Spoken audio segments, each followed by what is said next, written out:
Hi, I am Dr. Kim Sage. Welcome to my YouTube channel. I know I always say it, but I really am glad you're here. And I want to say for those of you who are frequently here with me, I'm so sorry for not posting since last week. I've had a family emergency and medical issue in my family, and I'm really trying hard to honor the things that I preach, which are to focus on what really matters.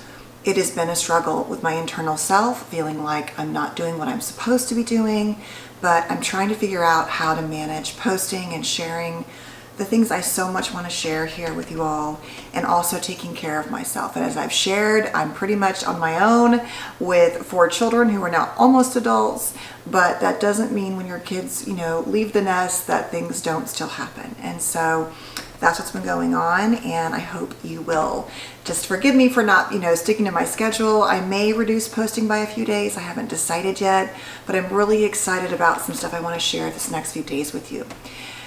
As I really reflect on what my purpose is here, really in the world, and on this sort of like new journey I've taken in the last few years around publicly posting. As I've said, historically, I didn't even post on Facebook for years. I've been very private.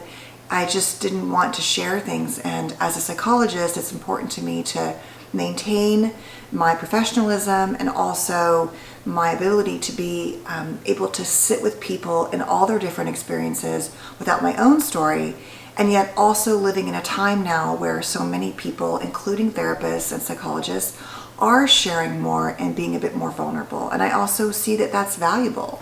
So I'm trying to walk the line between where I really want to or can, and where I will be able to share and still feel like I'm holding good boundaries.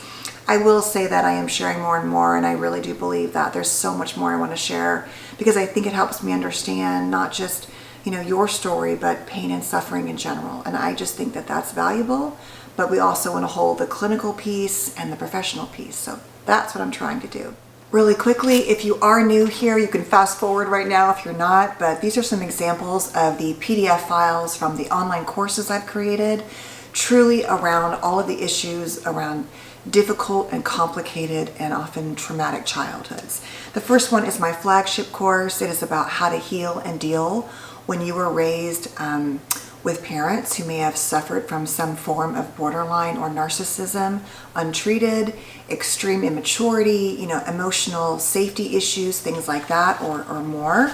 And then this course on remothering yourself, which is really about integrating the parent side of you, the internal parent, while also addressing and healing the child. And that is kind of what today's video is about, although it is not specifically about these courses.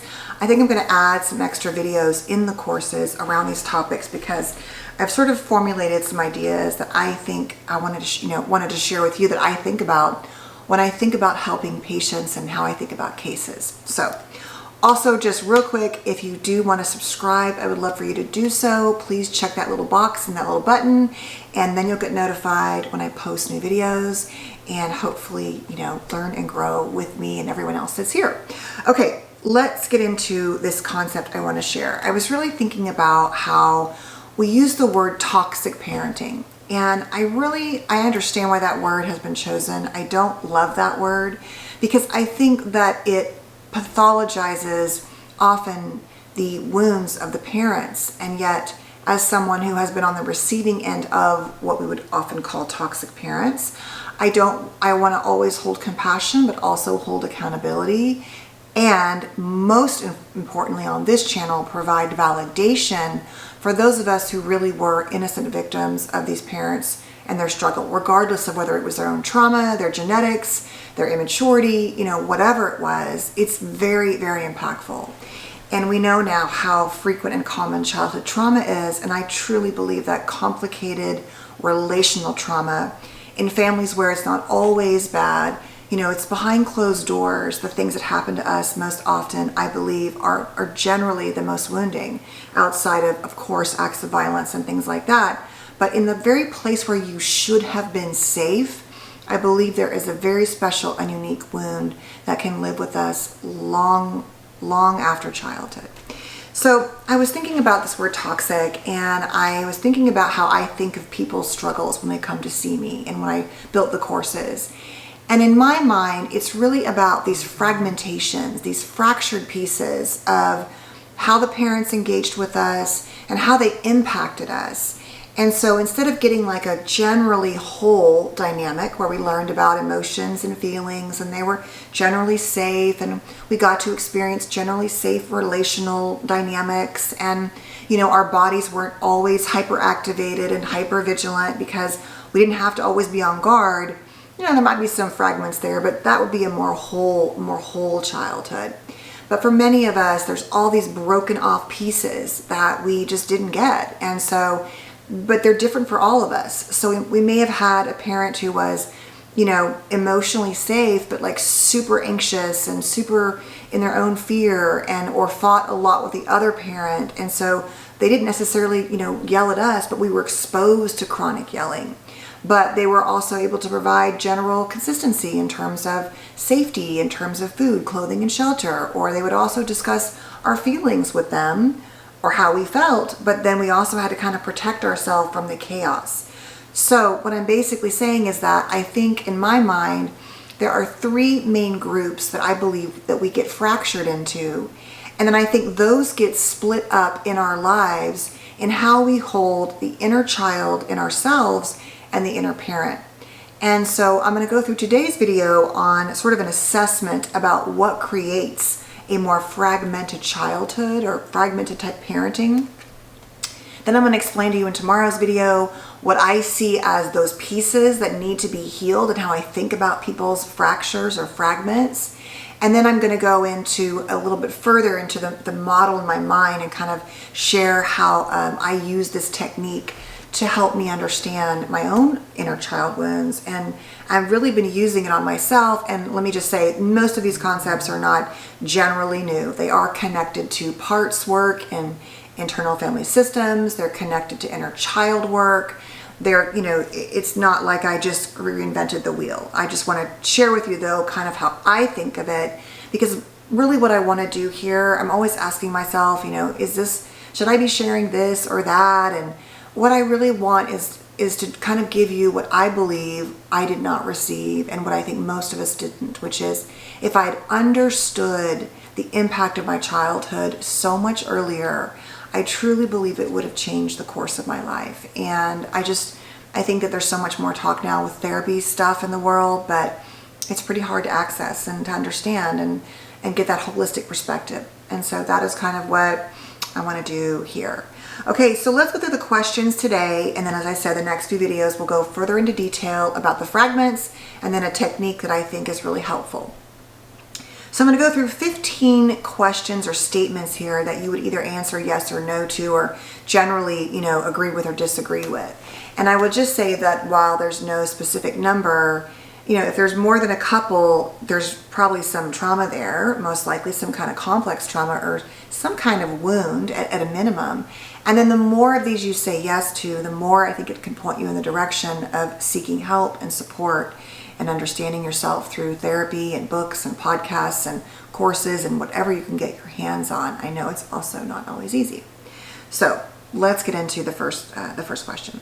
So the first one is, my parents called me hurtful names.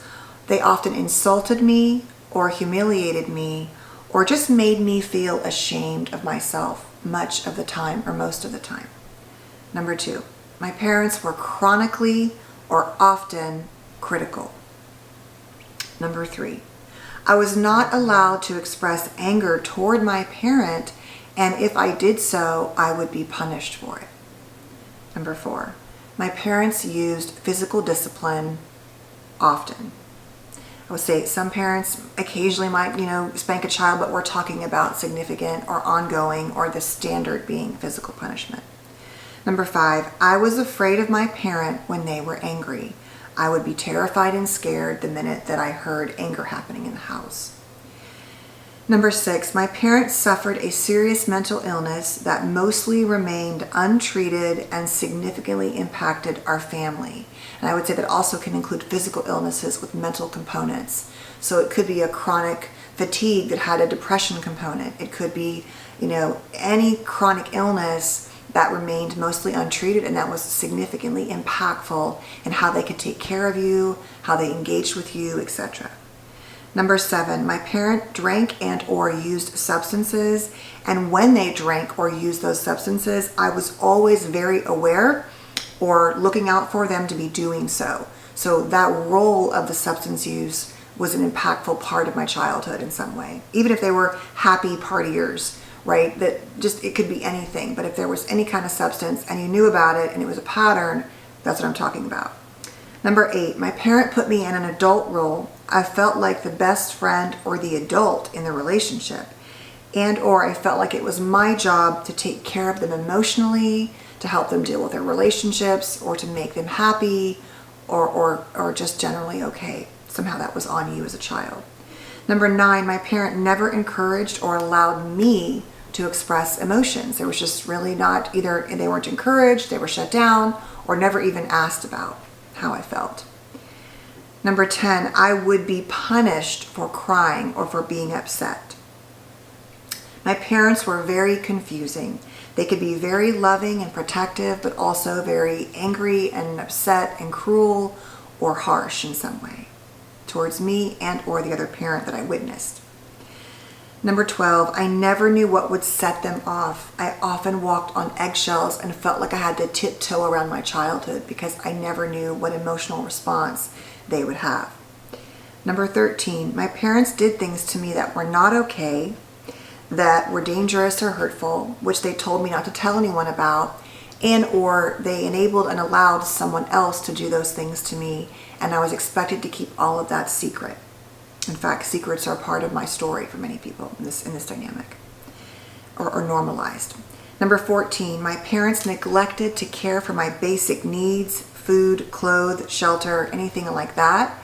And lastly, I was often left alone in childhood to fend for myself emotionally, physically, relationally, or whatever. There was just a lot of it felt like you either were alone or you were expected to care for yourself alone.